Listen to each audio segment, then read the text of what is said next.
As Mumbai is terrorized by a string of brutal nighttime murders, encounter specialist Francis D'Souza is on the hunt for a relentless killer. Meanwhile, Gauri, a seemingly ordinary college student, begins exhibiting disturbing behavior, forcing her family to seek help from an exorcist, only to turn away in fear. When she finally confesses to the murders, psychiatrist Debu is called in, only to uncover a chilling truth that shakes him to his core. The movie begins at 12 o'clock at night. A software engineer hears strange sounds on the streets of Mumbai. It seems like someone is following him, so he increases his walking speed. As he moves forward, he comes across a woman. Without saying a word, the woman kills him. But this is not the only case. More murders are happening in different parts of the city, and no evidence has been found yet. The police believe that a psychopath killer is behind these murders because there is no connection between the victims. A small family lives in the city, unaware that their lives are about to take a dark turn. Rao, a hard-working government peon, provides for his wife, Lakhu, their 2 children, and his elderly mother. But lately, something is wrong with their daughter, Gauri. She wakes up in the middle of the night, wandering the house in silence, staring at her reflection in the mirror for hours. She barely speaks, and Rao assumes it's just exam stress. One evening, their neighbor, Sharma Ji, notices Gauri standing by the roadside, fixated on a graveyard. She doesn't react to his presence and comes home much later than usual. Soon, it becomes clear. Gauri is somehow connected to the brutal murders shaking the city.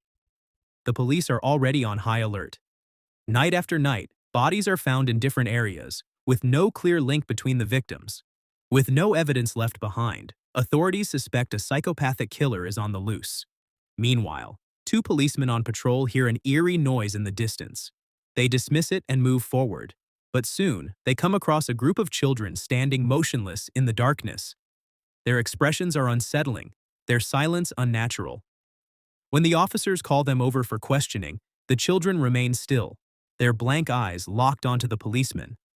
One officer steps closer, but before he can react, a child suddenly picks up a stone and smashes it against his head. He falls instantly. In a horrifying frenzy, the other children rush forward, brutally killing both officers with stones before disappearing into the night. Back at Rao's house, another chilling event unfolds. In the dead of night, he hears a knocking sound coming from inside the cupboard. It's faint at first, then grows louder, as if someone is trapped inside. His heart pounds as he hesitates, but eventually he gathers the courage to open the door. Inside, Gauri sits curled up, terrified. Her wide, frightened eyes meet his, but she doesn't say a word. No one in the family understands how she got there, or what terrible truth lies behind her fear. Rao, disturbed by Gauri's strange behavior, shares everything with Sharma. Sharma reassures him, insisting that Gauri's actions are nothing more than stress from her exams. Rao, desperate for an explanation, clings to this idea and feels a sense of relief. One day, Gauri's boyfriend takes her for a walk in the park. He playfully leads her toward the water, but Gauri hesitates. She is afraid. Ignoring her fear, he holds her hand and pulls her in. The moment she steps into the water, her eyes widen in horror. Dozens of hands emerge from beneath the surface, reaching for her, moving toward her. But in reality, nothing is there. It is only an illusion. Seeing her distress, Rao decides to take Gauri to a doctor. However, the doctor barely listens, too busy flirting with a nurse. Without proper diagnosis, he casually prescribes multivitamins and dismisses them. On their way home, Gauri experiences another terrifying illusion. She sees people walking backward, their movements unnatural and eerie. Later that night, as she wakes up for a glass of water, she suddenly sees her entire family standing in front of her, their expressions cold, their bodies rigid, as if they are about to attack her. But just as before, it is nothing more than her imagination. Everyone is still asleep. Panic overwhelms her and she collapses, screaming in terror. The doctor, witnessing her breakdown, also begins screaming, making the situation even worse. Gauri's parents are now more worried than ever. Desperate, Rao takes Gauri to the hospital again. But this time, something disturbing happens. Gauri's gaze shifts toward the nurse, her expression filled with desire, as if a man is looking at a woman. The nurse, frightened, drops the injection and hurriedly leaves the room. The doctor steps in to administer the injection instead, but before he can, Gauri suddenly accuses him of misconduct. Rao, enraged, beats up the doctor without question. Things take an even darker turn when Gauri starts behaving aggressively at home. One day, she casually calls out to her mother, speaking as if she were an outsider. She then threatens to kill her mother. But minutes later, she returns to normal, having no memory of what just happened. With every passing day, Rao's worries grow deeper. Sharma, seeing Rao's distress, suggests taking Gauri to a tantric. "I know someone who can help," he assures Rao. But before Rao can decide, Gauri suddenly confronts Sharma. With an eerie calmness, she begins exposing his secrets, one by one. She reveals that Sharma secretly performs sinister rituals every night, thinking about her. Sharma, caught off guard, turns pale. Unable to handle the shame and fear, he flees. But Gauri's revelation has sealed Sharma's fate.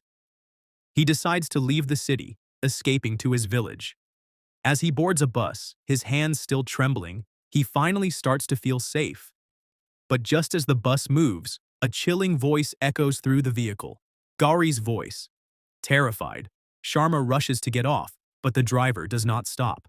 His fear turns into desperation. Suddenly, a child sitting in the bus approaches him.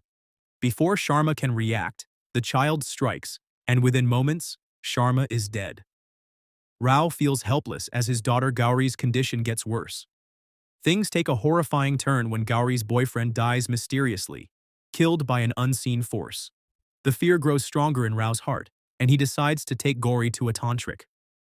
But instead of helping, the tantric begins beating Gauri with a slipper, claiming that he is hurting the ghost inside her, not Gauri herself. Rao and his wife Laku cannot bear to see their daughter being treated this way. They take her away, still not knowing how to save her. As the days pass, Gauri's condition worsens. Desperate to keep his family safe, Rao sends his mother and son to the village. But he remains stuck, not knowing which doctor or expert can diagnose what is wrong with Gauri. He shares his problem with his office colleague Debu, hoping for guidance. But instead of helping, the officer threatens Debu, saying that Rao is suffering from a mental disorder called psychasthenia. Debu does not fully understand Gauri's illness, but he still tries to calm Rao down. But the city is not fine. The murders continue to happen, spreading fear everywhere. Hospitals become war zones as nurses and doctors start killing each other. The truth slowly becomes clear. Gauri is the reason behind these deaths. The ghost inside her is controlling minds and making people kill. At last, Gauri tells her parents the terrible truth. Rao, desperate for help, turns to Inspector Francis, the officer investigating the murders. But Francis refuses to believe that a college girl could commit such horrific crimes. He laughs off Rao's claims and calls him crazy. He even orders his officers to throw Rao out of the station. But then, Rao reveals shocking details about the murders, details that only the police know. Even the media has never heard these facts. Francis is stunned. Now, he has no choice but to listen. He goes to Rao's house to see Gauri for himself. As soon as he arrives, something terrifying happens. The ghost inside Gauri starts talking. But it is not her voice. It is the deep, rough voice of a man. Francis recognizes it instantly. It belongs to a psychopath killer he encountered 2 years ago. His blood runs cold. The moment he hears it, he panics and runs out of the house without saying a word. Rao and Laku watch in horror as their daughter gets worse. She is no longer the same girl they raised. Rao calls Debu for help again. When Debu arrives, Gauri stares at him and speaks in his mother's voice. Debu freezes. His mother is in the hospital, taking her last breaths. Moments later, his phone rings. It is a call from the hospital. His mother passed away, exactly 10 minutes ago. Debu realizes something terrifying.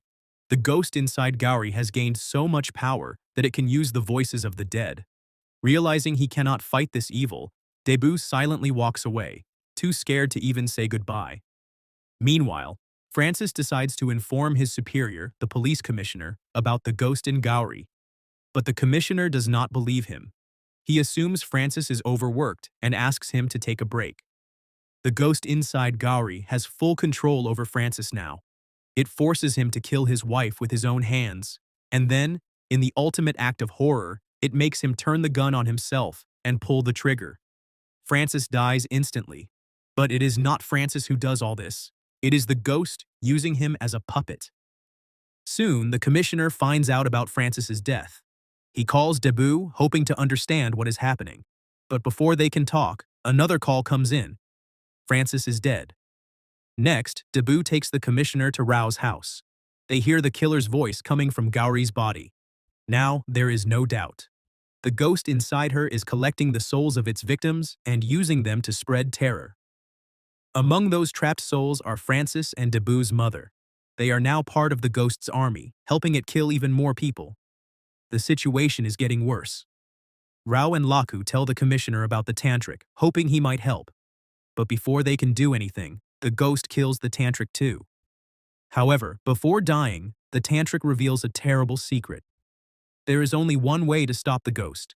The body it lives in, Gauri, must suffer terrible pain. And if they truly want to destroy the ghost forever, they must kill Gauri. Debut and the commissioner understand what must be done. They make the heartbreaking decision to kill Gauri. But Rao refuses. He cannot bear to kill his daughter, even if she is possessed. He argues and begs them to find another way. But after a long conversation, they convince him. The ghost is too powerful. If they do not stop it now, it will keep killing forever. Rao, with a heavy heart, agrees. That night, Rao and Laku prepare for the final battle. Rao keeps the ghost inside Gauri distracted by talking to it. Meanwhile, Laku prepares for what must be done. The ghost laughs. Laku silently moves behind Gauri and pours kerosene over her body. Before the ghost can react, Rao strikes a match and sets Gauri on fire. The ghost inside her screams in agony. It thrashes and struggles as the flames consume her. Rao and Laku shut the door and step outside, listening to the horrifying shrieks.